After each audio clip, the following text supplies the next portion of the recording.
दोस्तों, ईगल को जंगल और जंगल के बाहर कौन सी चीजें खतरनाक बनाती हैं, ये आज की वीडियो में हम डिस्कस करेंगे। एक बाज जंगल के बादशाह यानी शेर पर भी हमला करने की जुर्रत रखता है, चाहे वो इस हमले में शेर के हाथों मारा जाए, मगर वो हमला करने से नहीं डरता। आज आप ईगल की जिंदगी से जुड़ी बहुत ही अहम मालूमात जानने वाले हो। उसके साथ साथ आप इस बाज के वो खतरनाक हमले भी देखोगे जिसको देखकर आपको यकीन नहीं आएगा कि क्या ये बाज इतना खतरनाक होता है। आज की वीडियो आपको हैरान करने में कोई कसर नहीं छोड़ेगी, इसीलिए इस वीडियो को एंड तक जरूर देखिएगा। दोस्तों, सबसे पहले हम इस बात से जुड़ी कुछ अहम मालूमात आपके साथ शेयर करते हैं। एक बाज की माँ अपने बच्चों को कुछ इस तरह ट्रेनिंग देती है कि अपने ही बच्चे को माँ चोंच और पंजों में लेकर आसमानों में चली जाती है। आपको सुनकर थोड़ी हैरानी होगी कि उस माँ को इन बच्चों पर थोड़ा भी रहम नहीं आता। वो कई हजार मीटर ऊपर जाकर अपने बच्चे को छोड़ देती है। उस माँ का सिर्फ एक ही मकसद होता है, अपने बच्चों को अच्छी ट्रेनिंग देना।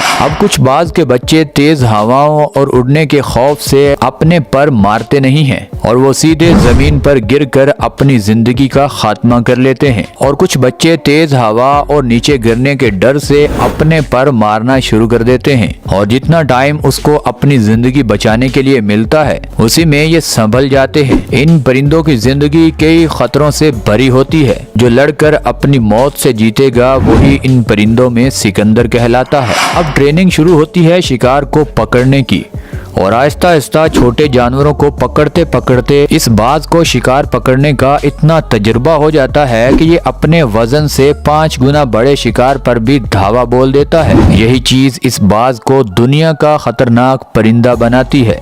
एक बाज की उम्र जब 45 साल होती है तो उसकी चोंच काफी बड़ी हो जाती है, जिससे ना तो वो कुछ खा सकता है और ना ही इस चोंच की पकड़ इतनी मजबूत होती है कि उससे वो कोई शिकार पकड़े। मजबूरन उस बाज को एक मुश्किल फैसला लेना पड़ता है और वो फैसला होता है अपनी चोंच को तोड़ना। दोस्तों, अगर आपको अपनी बॉडी का कोई पार्ट काटना पड़े तो शायद आपको जीते जी मौत नजर आए। यानी कितना मुश्किल काम होगा अपने ही हाथों से अपने किसी जिस्म के हिस्से को काटना। अब बाज अपनी चोंच को तोड़ने के लिए किसी पत्थर का इंतखाब करता है और जोर जोर से अपनी चोंच को उस पत्थर पर मारना शुरू कर देता है। उस बाज के मुंह से खून भी निकलना शुरू हो जाता है, मगर फिर भी वो रुकता नहीं है। आखिरकार उसकी चोंच आहिस्ता आहिस्ता आगे से भुरना शुरू हो जाती है और उस बाज को कई दिन अपनी चोंच को तोड़ने में लग जाते हैं। इतने दिन वो बाज ना तो कुछ खाता है और ना ही वो खा सकता है।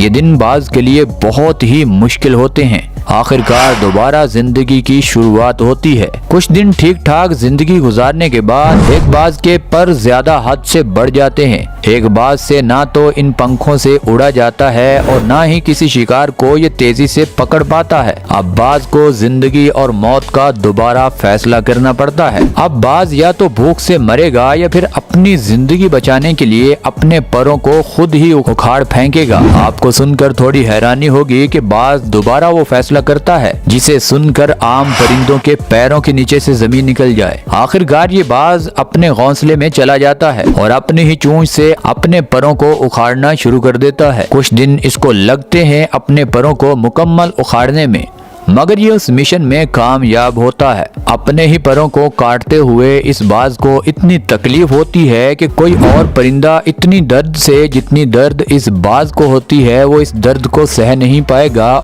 मर जाएगा। अब इस बाज को दोबारा कई दिनों तक भूखा रहना पड़ता है और दर्द के साथ अपनी जिंदगी मजबूरन गुजारना पड़ती है। एक बाज सिर्फ 65 से 70 साल ही जिंदा रहता है। बाज के बारे में और भी आपको कमाल की इन्फॉर्मेशन जाननी है तो नीचे कमेंट सेक्शन में जरूर लिखिएगा, ताकि हम नेक्स्ट पार्ट में इस बाज की मुकम्मल बायोग्राफी आपके साथ शेयर कर सकें। अब बढ़ते हैं इस बाज के खतरनाक हमलों की तरफ। सबसे पहले बात करते हैं ईगल वर्सेस स्नेक। दोस्तों, हर परिंदा इस बाज की कॉपी करने की कोशिश करता है।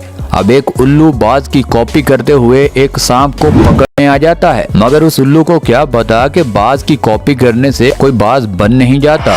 अब ये सांप को खाते खाते उल्टा सांप इसी को पकड़ लेता है। और अगले ही कुछ मिनटों में ये सांप उस उल्लू को मारकर खाना भी शुरू कर देता है। दूसरी तरफ आप एक बाज का स्टाइल और सांप को मारने और दबोचने का तरीका तो जरा चेक करें। इस ईगल के स्टाइल को आम परिंदे कॉपी करने की कोशिश तो करते हैं, मगर वो इतनी पावर और इतनी तकनीक जो बाज के अंदर है वो कहां से लाएंगे।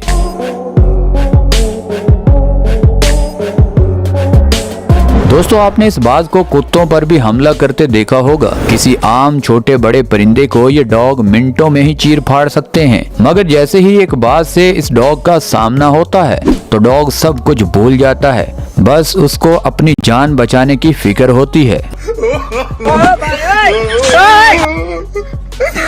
दोस्तों, अब बात करते हैं ईगल वर्सेस वॉल्फ। दोस्तों, एक भेड़िया एक डॉग से भी ज्यादा खतरनाक होता है। अब ये बाज कैसे उस भेड़िए को बेबस करके उस पर हमला कर रहा है, ये आपके सामने है। ये भेड़िया इस बाज से 3 गुना बड़ा है, मगर उसके बावजूद बाज को थोड़ा भी डर इस भेड़िए से नहीं लगता और ये बाज ना सिर्फ उस भेड़िए को पकड़ता है, बल्कि अपनी तेज चोंच से उस भेड़िए को नोच नोच कर खाना भी शुरू कर देता है। दोस्तों, आप बेशुमार जगहों पर बड़े बड़े जानवरों पर इस बाज को हमला करते देखोगे, कभी लोमड़ी तो कभी कभी खरगोश। हर दिन इस बाज का नया मिशन होता है और ये बाज जिस भी जानवर को शिकार बनाना चाहे वो इससे बचकर कहीं नहीं भाग सकता। दोस्तों, अब बात करते हैं ईगल वर्सेस डियर। दोस्तों, जंगल में बाज हिरन पर हमला अपनी मर्जी से करता है, मगर आपको सुनकर थोड़ी हैरानी होगी कि बहुत सारे लोगों ने इस बाज को रखा ही इसीलिए होता है ताकि हिरन का शिकार आसानी से किया जा सके। ये बाज एक हिरन को भागने नहीं देता। हालांकि एक हिरन 90 किलोमीटर फी घंटा के हिसाब से भाग सकती है, मगर वो एक बाज से ज्यादा तेज भागकर कहीं नहीं जा सकती। हमारे मुल्क में भी बहुत सारे लोगों ने ईगल को पाल रखा है ताकि दूसरे जानवरों का शिकार आसानी से किया जा सके। और दोस्तों, आपको साथ साथ ये भी बताते चलें कि इस ईगल की इस दुनिया में बेशुमार नस्लें मौजूद हैं। लोग इसको मुख्तलिफ नामों से भी पुकारते हैं। दोस्तों, आज की वीडियो तो होती है यहाँ पर खत्म। आप हमें और हमारी टीम को दीजिए इजाजत। खुदा ताला आपका और आपके प्यारों का हामी और नासर हो। अपना भी ख्याल रखें और हमारे चैनल का भी।